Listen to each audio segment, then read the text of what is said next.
ദയാവധം ബ്രിട്ടനിൽ നടപ്പാക്കും. 275-നെതിരെ 330 വോട്ടുകൾക്ക് അസിസ്റ്റന്റ് ഡൈയിങ് ബില്ലിന് പാർലമെന്റിൽ പ്രഥമ അംഗീകാരം.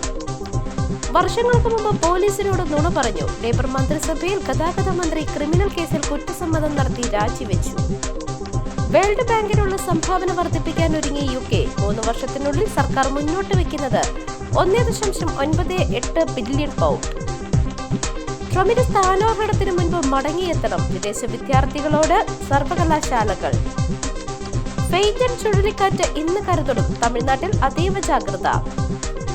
US ആശയവിനിമയം നടത്തിയിട്ടില്ല. കേന്ദ്ര സർക്കാരുമായി ബന്ധമില്ല. അദാനിക്കെതിരായ കേസിൽ ഇന്ത്യ.